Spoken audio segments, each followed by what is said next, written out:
One of Africa's most dangerous countries, Somalia is rebuilding with business and tourism picking up as security improves.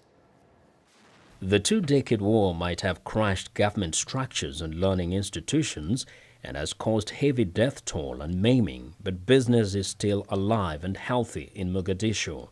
With the security situation improving every day, Somalia's tourism is also getting back its confidence. Somali expatriates are returning home in great numbers. There's a lot of people coming back here now. It's probably the safest time to be in Somalia. There's a lot going on. People are here to rebuild again and to bring our country back together. Preparing myself to, to take part in the investment of my country and take part also, the reconstruction and the development of Somalia. Although the 21-year-long civil war destroyed most of the buildings in the city, people can still catch a glimpse of the city's previous beauty. Local businesses are still flourishing, seemingly little affected by the country's financial situation. The Bakara market is Mogadishu's trade center, almost the largest economic zone in the entire country. Bakara's fine gold and ornaments are great temptations to any foreigner. Bakara's gold is cheaper than Nairobi or Dubai due to minimal or no taxation at all. Away from the business district, there is the lure of the blue waters of the Indian Ocean. Many youth have started to enjoy the beach of Mogadishu and hope tourists will be filling up the beach in the future. My name is Mohammed Sahal. I'm very happy to be relaxing at Jazeera Beach after 20 years of civil war in my country. Somali businessmen are happy with the resilience of their customers, saying the Somali people get used to changes with ease and have been able to do their shopping even amid exchanges between warring factions. Now, Mr. Michael Shank, Director of Foreign Policy at the Friends Committee on National Legislation, has just returned from Somalia. Mr. Shank, welcome to Africa 54. Thanks for having me. How was it like being in Somalia? It was incredible. Yeah. The West, the only images the West gets about Somalia is the terrorism, the fighting, the violence. But in fact, in Mogadishu, there was lots of business. Tell us very activities. specifically some of the areas of attraction that a person who goes into Somalia today can actually visit. Well, it has the longest coastline on the continent, so the beaches are teeming with people, hundreds of people on the beaches. I was on those beaches.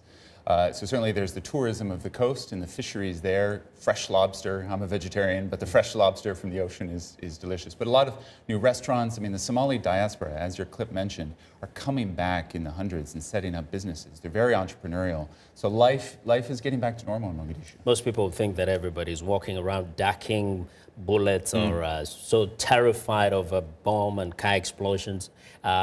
Did you feel that sense of fear as you walked around? Didn't feel the sense of fear. People were returning to normal. I mean, certainly think about it, because when I flew into Mogadishu, there were some explosions as I was flying through Istanbul. But when I arrived there, I was there for 8 days. No explosions, no violence. I wasn't ducking bullets. And in fact, I was walking about the streets throughout the city like a normal citizen might. Now, when you think of tourism, people think about a zoo and a game park, or perhaps some sites of old buildings. Did you see any of such? Well, that's where the West can come in, because our support of Somalia has primarily been military, supporting the African Union mission, not really supporting the Somali National Security Forces. We need to do that. The pay inequity is pretty big. It's $100 per soldier per month versus $1,500 for Amazon. But Somalia has this incredible infrastructure that was destroyed in the Civil War. We could help socio-economic development in the country. We haven't done that. State Department's not doing that. Private business in the West isn't doing that. That's where we need to invest in a partnership way, not in a parental way, but in a partnership way. Now, some have said that, perhaps the government of Somalia doesn't actually have control beyond the city of Mogadishu. Is that true? It's not true. I mean, there's certain parts of the country that are still under the control of the Shabaab, but part of the agenda is you build out Mogadishu, make it a safe zone, make private business possible, support the central bank, support financial institutions, support the government's agenda in rebuilding infrastructure, and then you just grow from there. So slowly you take over city by city in providing people alternatives. I mean, there were so many youth wandering throughout the city, unemployed, aimless, and listless. These are the people throughout the country who are being recruited by Shabaab for nothing more than a cell phone. So let's give them jobs in rebuilding Mogadishu. Were you the only white guy at the beach? I was the only white guy at the beach. I was the only white guy through much of the city because the West primarily is cordoned off at the airport, bunkered. But pretty much, life is going on, business is going on as usual in most parts of Mogadishu. Absolutely. Okay, so your call is the West should come in, help support in a partnership way, socio-economic development. Okay. Thanks a lot, Thanks Mike. for having me. Yeah. Well, Mike Shank, thanks a lot for joining us today. Now, we want to know what you think about Africa 54. Join the conversation on Facebook. The address is VOA Africa 54. And check out our headlines 24/7 on voaafrica.com.